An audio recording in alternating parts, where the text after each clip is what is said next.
Hello दोस्तों, नमस्कार। आपका अपने YouTube चैनल मैथ बेस्ट 21 पर हार्दिक स्वागत है। मैं राजवीर सिंह। आशा करता हूं आप सब लोग बहुत अच्छे होंगे, पढ़ाई भी आप सब लोगों की बहुत ही अच्छे से हो रही होगी। तो देखिए बच्चों, आज मैं फिर आप लोगों के बीच ग्रुप डी प्रीवियस ईयर के क्वेश्चन पेपर के साथ में फिर आप सबके साथ में जुड़ने आ चुका हूं। तो आज फिर मैं आप लोगों से बात करने वाला हूं ग्रुप डी के प्रीवियस ईयर के क्वेश्चनों की बात करने वाला हूं। तो देखिए बच्चों, इससे पहले भी जो वीडियो में 15 वीडियो लगातार आप लोगों के लिए दे चुका हूं, जो कि मतलब ग्रुप डी में प्रीवियस ईयर में ग्रुप डी के प्रीवियस ईयर में जो क्वेश्चन आ चुके हैं उन्हीं क्वेश्चनों की मैं बात कर चुका हूं। आज मैं 16वीं वीडियो यानी कि 16 पार्ट नंबर 16 देने जा रहा हूं, जो कि उसमें भी जो ग्रुप डी में जो प्रीवियस ईयर में यानी कि प्रीवियस ईयर के एग्जाम में पूछे गए हैं, यानी कि 2018 में या मतलब 2000 उससे पहले के जो क्वेश्चन हुए वो पेपर हुए हैं उनमें आपसे पूछे गए हैं। बस वही मैं आपके लिए क्वेश्चन कराने जा रहा हूं। तो जैसे कि आप इन इस वीडियो से पहले भी सारी वीडियो में आप देख चुके हैं कि मैं आप लोगों के लिए विद प्रूफ के प्रैक्टिस सेट के साथ मैं आपके सामने खड़ा हूं। तो देखिए बच्चों, करना क्या है आपके लिए, सबसे पहले आप लाइक कमेंट शेयर अपने दोस्तों के पास तक भी इस वीडियो के लिए पहुंचाने का काम करेंगे, और इस वीडियो से कोई भी वंचित नहीं रहना चाहिए। यानी कि ग्रुप डी की जो प्रीवियस ईयर के क्वेश्चन हैं उनसे कोई भी वंचित ना रहे, ताकि आप इसके लिए ज्यादा से ज्यादा अपने दोस्तों के पास तक शेयर करते रहें। तो आइए बच्चों, ज्यादा टाइम बर्बाद ना करते हुए डायरेक्ट हम क्वेश्चनों की बात करेंगे। तो क्वेश्चन नंबर क्या है हमारा, क्वेश्चन नंबर 11 यानी कि 11 नंबर क्वेश्चन की बात करेंगे। तो देखिए इस क्वेश्चन में क्या कहा गया है, दो शंकुओं की त्रिज्याओं में 3:5 का अनुपात है, यानी कि R1 × R2। इसमें अनुपात क्या है, 3:5 का अनुपात है। इनकी ऊंचाइयों में H1 और H2 यानी कि 4:3 का अनुपात है। अब हमसे पूछा गया तब इनके आयतन में कितना अनुपात होगा। आयतन में अनुपात पूछा गया है, तो आप सभी जानते हैं आयतन का अनुपात क्या होता है, 1/3 पाई R²H। यहाँ पर R1 यहाँ पर H1, 1/3 पाई R² देखिए 1/3 से 1/3 कट जाएगा, पाई से पाई कट जाएगा, आपका यहाँ पर क्या बचा R1 का मान कितना है 3 का वर्ग करेंगे तो कितना हो जाएगा 9। H1 का मान कितना है 4, और यहाँ पर R2 का मान कितना है 5 का वर्ग करेंगे तो आप कितना हो जाएगा 25 हो जाएगा। H2 का मान कितना है 3। तो ध्यान दीजिए यहाँ पर कुछ कटने वाला है नहीं है। 9 चौक कितना हुआ आपका 36 हुआ, 25 दिया कितना हुआ आपका 75 हुआ। तो आयतनों का जो अनुपात होगा बच्चों वो क्या होगा, 36:75 होगा, यानी कि ऑप्शन बी आपका बिल्कुल सही जवाब होगा। तो आइए बच्चों, अब बात करेंगे हम नेक्स्ट क्वेश्चन की, और नेक्स्ट क्वेश्चन होगा हमारा क्वेश्चन नंबर 12 यानी क्वेश्चन नंबर 12 नंबर क्वेश्चन में क्या कहा गया है, 4000 रुपए के मूलधन पर 5 प्रति वर्ष की दर से 2 वर्ष के लिए वार्षिक चक्रवृद्धि ब्याज और साधारण ब्याज में अंतर है, मतलब अंतर पूछा गया है। तो आपने पढ़ा होगा 2 ईयर के लिए, 2 ईयर के लिए आपने पढ़ा होगा डिफरेंस बराबर PR²/100²। तो देखिए हमसे पूछा क्या गया है, यहाँ पर अंतर पूछा गया है, यानी कि डिफरेंस बराबर क्या होगा, ध्यान दीजिए। P का मान यानी कि मूलधन कितना है 4000 है, कितना है 4000 है। दर कितनी है, दर यानी कि 5% है, तो स्क्वायर है तो कितनी बार लिखा जाएगा 2 बार लिखा जाएगा, बटे 100 का स्क्वायर है तो 100 कितनी बार लिखा जाएगा 2 बार लिखा जाएगा। तो देखिए 2 0 से 2 0 गया, 1 0 से 1 0 गया, 5 दूनी 10 होता है, 2 दूनी 4 होता है। यहाँ कितना बचा 2 और 5, इनका मल्टीपल करेंगे तो कितना आ जाएगा 10, यानी कि उन दोनों का अंतर साधारण ब्याज और चक्रवृद्धि ब्याज का अंतर जो है वो कितना है 10 है। तो ऑप्शन बी यहाँ पर हमारा बिल्कुल सही जवाब होगा।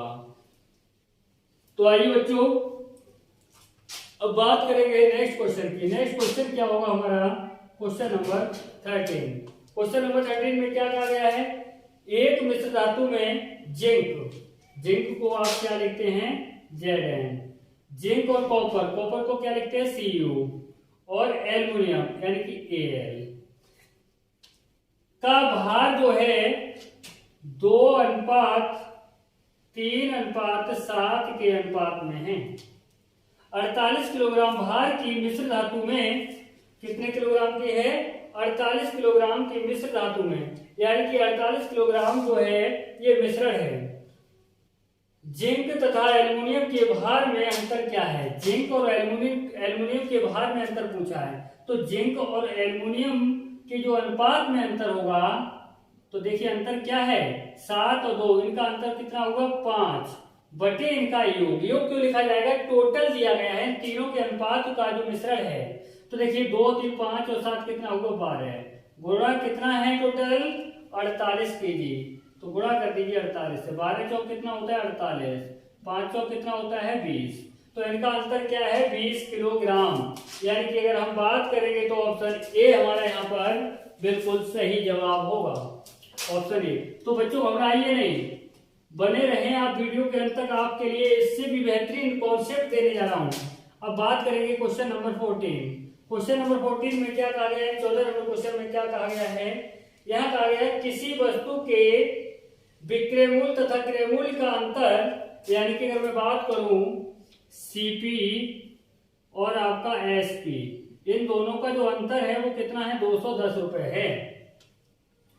यदि लाभ प्रतिशत 25 हो, यानी कि अगर मैं प्रतिशत लाभ की बात करूं तो कितना होगा 25 होगा, तो उस वस्तु का विक्रय मूल्य क्या होगा। तो ध्यान दीजिए, अगर मैं बात करूं सीपी 100 है तो एसपी कितना हो जाएगा, एसपी हो जाएगा 25% का लाभ हो रहा है, यानी कि 125 हो जाएगा। तो देखिए इस टाइप के क्वेश्चन के लिए आपको करना है तो क्या करेंगे, बहुत ही शॉर्ट कॉन्सेप्ट होगा।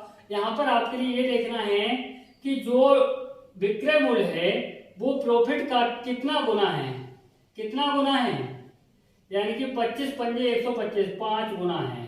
कितना गुना है 5 गुना है। जितना गुना आ रहा है उससे आप क्या करेंगे, इसमें मल्टीपल कर देंगे, यानी कि जो अंतर दिया है क्रय मूल्य और विक्रय मूल्य का, तो यहाँ से क्या निकल के आ जाएगा, एसपी निकल के आ जाएगा, यानी कि 210 गुणा कितना 5, यानी कि 0 और 5 1 5 और 5 दूनी 10, कितना आएगा 1050 आ जाएगा, यानी कि ऑप्शन बी आपका बिल्कुल सही जवाब होगा। यानी कि ऐसे क्वेश्चनों के लिए आप सेकंडों में कर सकते हैं, और ये क्वेश्चन ऐसा नहीं है कि प्रीवियस ईयर में आ चुके हैं तो अब नहीं आएंगे, आ सकते हैं। अब बात करेंगे नेक्स्ट क्वेश्चन की, और नेक्स्ट क्वेश्चन होगा 15, यानी कि इसमें कहा गया है बेटा ने एक वस्तु 6500 रुपए में खरीद कर, कितने रुपए में खरीद कर 6500 रुपए में खरीद कर, 6500 रुपए में खरीद कर 20% घाटे सहित बेचती, यानी कि 20% की घाटे से बेची, यानी कि 80 बटे कितना हो जाएगा 100। फिर क्या कहा जा रहा है, इस राशि से उसने दूसरी एक वस्तु खरीद कर 25% लाभ सहित बेची, यानी कि 125 बटे 100। अब क्या पूछा जा रहा है, उसका कुल लाभ या घाटा क्या होगा। अब यहां से कुल लाभ होगा या घाटा होगा वो सब निकल के आ जाएगा। देखिए 0 से 0, 2 0 से 2 0, 5 दूनी 10, 5 1 5, 5 दिया 15, 2 चौक 8। अब यहाँ पर क्या करना है, आपको मल्टीपल करना है। 13 और 4 की गुणा 13 चौक कितना होगा 52, यानी कि 52 और 125 का मल्टीपल करेंगे, 52 और 125 का मल्टीपल करेंगे तो कितना आएगा 6500 आएगा, कितना आएगा 6500 आएगा। तो 6500 ही तो राशि थी और 6500 ही है, तो इस पर क्या हुआ, कुल पर ना लाभ और ना हानि, कुल पर ना लाभ हुआ ना हानि हुई, तो इसमें क्या होगा, इनमें से कोई नहीं, यानी कि ऑप्शन डी आपका बिल्कुल सही जवाब होगा। जो सही जवाब होगा वो क्या होगा, ऑप्शन डी। तो आइए बच्चों अब बात करेंगे नेक्स्ट क्वेश्चन की, और नेक्स्ट क्वेश्चन क्या होगा हमारा, नेक्स्ट क्वेश्चन की अगर हम बात करते हैं तो नेक्स्ट क्वेश्चन होगा क्वेश्चन नंबर 16। क्वेश्चन नंबर 16 में क्या कहा गया है, सीमा ने एक मोबाइल फोन 25% का घाटा उठाकर 1950 में बेचा। 25% का घाटा उठाकर यानी कि 75% में 75% में बेचा यानी कि 1950 रुपए में। सही। 30% लाभ कमाने के लिए उसे मोबाइल फोन कितने में बेचना चाहिए? 30 का लाभ कमाना है यानी कि 130%। यहाँ देखिए 75% बराबर ये 130% बराबर क्या हो? 1950 बटे में आ जाएगा आपका 75, गुणा में चला जाएगा आपका 130। कैलकुलेशन कर लीजिएगा। देखो 5 एकम 5, 5 एकम 5, 2 बचा 25, 25 होगा। और यहाँ देखो 5 किया कितना हुआ? 15 हुआ। यहाँ से बचा आपका 4, 55, 5 में 45 हुआ। यहाँ देखिए 5 से फिर कटेगा, 5 किया 15, यहाँ कट कर दीजिए, इसे कर लो। 5 दूनी 10, 5 छक 30, 3 से कट कर लो। 3 एकम 3, 3 किया 9। यहाँ देखो कितना आएगा? ये देखो 0 और 13 छक कितना होता है? 78, 13 दूनी 26 और 7 कितना हुआ? 33। कितना आया? 3380। अगर हम बात करेंगे 3380 रुपए होगा। यहाँ पर पूछा क्या है? मोबाइल फोन कितने में बेचना चाहिए था 30% लाभ कमाने के लिए। तो 30% का लाभ कमाने के लिए उसे 3380 रुपए में बेचना होगा। तो यही हमारा आंसर होगा यानी कि ऑप्शन डी बिल्कुल सही जवाब होगा। तो आइए बच्चों अब बात करेंगे नेक्स्ट क्वेश्चन की। और नेक्स्ट क्वेश्चन होगा हमारा क्वेश्चन नंबर 17 यानी 17 नंबर क्वेश्चन। यहाँ पर क्या कहा गया है? एक संख्या में पहले 20% तथा पुनः 20% की वृद्धि की गई। अब मान लो कोई संख्या है वो अपने में 100% है। पहले 20% की वृद्धि यानी कि 120/100, 120/100, पुनः फिर 100 मतलब 20% की वृद्धि तो 120 कितना 100। 0 से 0, 0 से 0 कट हो जाएगा, 2 0 से 2 0 कट हो जाएंगे। 12 12 कितना हो गया? 144 हो गया। यहाँ पर देखिए अगर मैं बात करूं वृद्धि की तो वृद्धि कितनी होगी? 44% होगी। कितनी होगी? 44% होगी। अब मैं बात करूं वृद्धि की, यहाँ पर पूछा गया है बढ़ी हुई संख्या को कितने प्रतिशत कम कर दिया जाए ताकि वह प्रारंभिक संख्या के बराबर हो जाए, यानी कि प्रतिशत कमी। यहाँ पर हमसे पूछा गया है प्रतिशत कमी, कितने प्रतिशत कमी कर दी जाए? तो प्रतिशत कमी बराबर यहाँ पर जो वृद्धि हो रही है, जितनी वृद्धि हो रही है उतनी तो करेंगे कमी। और किस पर कितनी मतलब कितनी वृद्धि होकर के कितना हो गया था ये राशि? ये मान लो 144 हो गया, तो ये बटे में 144 प्रतिशत में चयन करने के लिए 100। तो देखिए 4 एकम 4, 4 एकम 4, 4 की 12, 4 छक 24, 4 में 36, 4 दूनी 8, 4 पंजे 20। देखो 25 एकम 25 होता है, 25 एकम 25 और 2 कितना होगा? 27 बटे कितना है 9, 9 किया कितना होगा? 27। ना जाने का क्या लगेगा? 0। यहाँ क्या आ जाएगा आपका 30। यहाँ से बचा कितना था आपका? 5 बटे कितना है आपका? 9। यानी कितनी? 30 से 5 बटे 9 प्रतिशत क्या करनी पड़ेगी? कमी करनी पड़ेगी।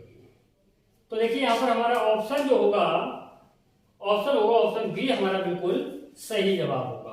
ऑप्शन बी जो है हमारा बिल्कुल सही जवाब है। तो आइए बच्चों अब बात करेंगे हम नेक्स्ट क्वेश्चन की। तो वीडियो के लिए आपके लिए बीच में नहीं छोड़ना है, क्योंकि वीडियो में मैं आपके लिए बहुत ही अच्छे अच्छे कॉन्सेप्ट करा रहा हूं। क्वेश्चन नंबर 18 में थोड़ा सा ऑप्शन लाने में थोड़ी दिक्कत हो रही है, तो क्वेश्चन नंबर 19 कराएंगे। यहाँ पर क्या कहा गया है? एक व्यक्ति को निश्चित स्थान पर नियत समय अनुसार पहुंचना है। उसे पता चलता है कि यदि वह 3 किलोमीटर प्रति घंटा की गति से, यानी किससे? 3 किलोमीटर प्रति घंटे की गति से चले तो वह 20 मिनट देरी से वहां पहुंचेगा। कितनी देरी से? 20 मिनट देरी से, 20 मिनट की क्या देरी से पहुंचेगा। अगर यहीं पर कहा जाए किंतु यदि वह 4 किलोमीटर प्रति घंटे की चाल से जाए तो 10 मिनट पहले पहुंच जाएगा, यानी कि 10 मिनट क्या हो जाएगा? पहले पहुंचेगा। तो ध्यान दीजिए यहाँ पर पूछा क्या है? तदनुसार उस व्यक्ति को कितनी दूरी चलना है, यानी कि यहाँ पर दूरी। देखिए ये चीज तो आपके लिए क्वेश्चन में लिखा हुआ मिल जाएगा, मतलब सॉल्यूशन समझिए आप। दूरी बराबर दूरी बराबर, देखिए क्या करना है आपको, जो चालें दी गई है ना, इन चालों में दोनों में मल्टीप्लाई कर दीजिए, यानी कि 3 गुणा कितना 4, बटे में इन दोनों का डिफरेंस लिख दीजिए। 3 और 4 का अंतर क्या आएगा, 1 आएगा। जो भी अंतर आए वो अंतर बटे में लिख देना है। गुणा, गुणा में लिखना है जो देरी और पहले वाला जो समय है उनको ऐड करके, 20 और 10 कितना हो गया 30। ये मिनट के लिए घंटे में चेंज करना है तो क्या करेंगे आप, 60 से भाग देंगे। अब इसको सोल्व कर देना है। देखिए 30 एकम 30, 30 दूनी कितना होगा 60, 2 दूनी कितना होगा 4, 3 दूनी कितना होगा आपका 6 किलोमीटर। दूरी क्या आ गई आपकी 6 किलोमीटर। यानी कि अगर बात करेंगे तो ऑप्शन डी हमारा बिल्कुल सही जवाब है। ऐसे क्वेश्चनों को आप 6 किलो में कर सकते हैं, क्वेश्चन को देखते ही आप आंसर दे सकते हैं। तो आइए बच्चों, अब बात करेंगे हम नेक्स्ट क्वेश्चन की। क्वेश्चन नंबर 20 की बात करेंगे, क्वेश्चन नंबर 20, क्वेश्चन नंबर 20 की बात करेंगे। यहां पर कहा गया है 75 किलोमीटर प्रति घंटा तथा 57 किलोमीटर प्रति घंटा की चाल से गतिमान दो बसें एक ही स्थान से एक ही गंतव्य स्थान के लिए, मान लो ये यहां से पहली गाड़ी 75 किलोमीटर प्रति घंटे की चाल से, दूसरी गाड़ी 57 किलोमीटर प्रति घंटे की चाल से, मतलब ये है एक ही दिशा में ये गाड़ी जा रही है, रवाना होती है। 3 घंटा 25 मिनट के बाद उसके बीच की दूरी होगी, यानी कि समय जो दिया है वो कितना दिया है 3 घंटा 25 मिनट। और 3 घंटे का मतलब अगर मैं बात करूं तो 3 घंटे 25 मिनट, यहां ध्यान दीजिए 3 घंटे 25 मिनट। तो यहाँ एक काम कर लीजिए, 3 घंटे में कितने मिनट होते हैं 60 से गुणा करना है, यानी कि 6 × 18 180 और 25 मिनट ये हैं, कितना होगा 205 मिनट। तो इसे मिनट में चेंज कर लो, कोई दिक्कत नहीं। अब हमें करना क्या है, जब समान दिशा में दोनों गाड़ी जा रही हैं तो हमेशा याद रखेंगे चालें घट जाती हैं। हमसे पूछा गया है दूरी, दूरी बराबर क्या होता है 4 गुणा समय। 4 का अंतर, जब समान दिशा में जा रही है तो इनका क्या निकालना है आपको, अंतर निकालना है। अंतर कितना आएगा, देखो 15 में 7 जाएगा, कितना बचेगा 8, 6 में से 5 जाएगा 1, 18 किलोमीटर प्रति घंटा, गुणा समय कितना है आपका 205 मिनट। 205 मिनट को घंटे में चेंज करेंगे तो 60, 6 3 कितना हुआ 18 है, 6 एकन 6, 5 चौक 20, 5 एकन 5 और 5 दूनी 10। इनका अगर मल्टीपल करते हैं तो कितना आएगा, 3 एकन 3 होगा, 3 चौक 12 होगा, बटे कितना है आपका 2, 2 छक 12, 2 एकन 2, 2 पंजे 10, यानी कितना आ जाएगा 61.5, कितना आएगा 61.5 किलोमीटर। यही हमारा उत्तर हो जाएगा, दूरी पूछा गया था, यानी कि ऑप्शन बी हमारा बिल्कुल सही जवाब होगा। यहाँ पर क्या सही जवाब होगा, ऑप्शन बी बिल्कुल सही जवाब होगा। तो देखिए बच्चों, इस टाइप के क्वेश्चनों के लिए आप सेकंडों में कर सकते हैं, कुछ भी नहीं है इसके क्वेश्चन में। देखिए अब बात करेंगे तो नेक्स्ट क्वेश्चन जो होगा हमारा क्वेश्चन नंबर 21 होगा। यहां पर अगर मैं बात करता हूं ए अनुपात बी की, ए अनुपात बी कितना है 1:2 है। बी अनुपात सी की अगर मैं बात करता हूं तो चलो लिख के दिखा दे रहा हूं आपके लिए, 3:4 है। अगर मैं बात करता हूं सी अनुपात डी की तो ये आपका जो है 6:9 है, कितना है 6:9। इसे लिख सकते हैं कट करके 3 दूनी 6, 3 तिया 9, यानी कि 2:3। अगर मैं बात करता हूं डी अनुपात ई का तो ये आपका दिया गया है 12:16, कितना दिया है, सॉरी डी अनुपात ई 12:16, तो ये हो जाएगा आपका 4 × 12 और 4 चौक 16, 3:4। यहाँ पर पूछा गया है ए अनुपात, तो ए अनुपात बी अनुपात सी अनुपात डी अनुपात। देखिए ए का अनुपात निकालना है तो आपको करना क्या है, सबको लिख दीजिए। तो 1 बटा कितना 2, 1/2 गुणा 3 बटा कितना 4, गुणा कितना है आपका 2/3 और गुणा में लिखेंगे आप कितना बचा 3/4, यानी कि सभी अनुपातों को लिख लेना है। अब यहाँ पर क्या करना है, यहाँ पर पहला वाला ये वाला छोड़ देना, बकाया तीनों लिख देना है। यानी कि 3 बटे कितना 4 गुणा 2 बटे कितना 3 गुणा 3 बटे 4। अब यहाँ पर एक ये छोड़ देना, 2 लिखना है, यानी कि सॉरी बी का हो गया, सी का लिख के दिखाना है। चलो कोई बात नहीं, सी का यानी कि 2 को लिखना है, 2 बटा कितना 3 गुणा 3 बटे कितना 4। अब 2 को लिखिए। अब यहाँ पर आपको क्या लिखना है, डी का लिखना है 1, ये वाला छोड़ 3 बटे कितना 4। अब यहाँ पर क्या लिखना है 1, ई के स्थान पर 1 लिखना है। इसे कैलकुलेट कर लीजिए। देखिए 3 से 3 कट हो गया, 2 से 2 कट हो गया। यहाँ देखिए क्या कट हो रहा है, 3 से 3 कट हो गया और 2 दूनी 4 हो गया। यहाँ देखिए क्या कट हो रहा है, 3 से 3 कट हो गया, 2 एक 2, 2 दूनी 4 हो गया। यहाँ कुछ नहीं हो, तो यहाँ बचा क्या, यहाँ बचा आपका 3 बटा 4 चौक 16।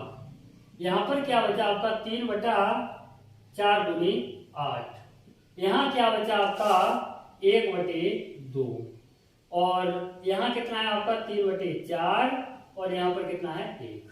हमेशा याद रखेंगे इनमें क्या करना है, इसके बटे भी कुछ नहीं तो 1 बटे वाली संख्याओं का एलसीएम लीजिए। क्या लीजिए एलसीएम। एलसीएम कितना आएगा 16। 16 से प्रत्येक में क्या करना है मल्टीपल। 16 से क्या करेंगे प्रत्येक में मल्टीपल करेंगे। 16 से प्रत्येक में क्या करना है मल्टीपल। देखिए 16 से 16 कट हो गया, 8 दूनी 16 हो गया, 2 अट्ठे 16 हो गया और 4 चौक कितना हुआ 16 हो गया और ये 16। तो यहाँ पर क्या है 3 और यहाँ कितना होगा 3 दूनी 6। यहाँ कितना होगा आपका 8। यहाँ कितना होगा 3 चौक 12 और यहाँ पर कितना होगा आपका 16 एकन 16।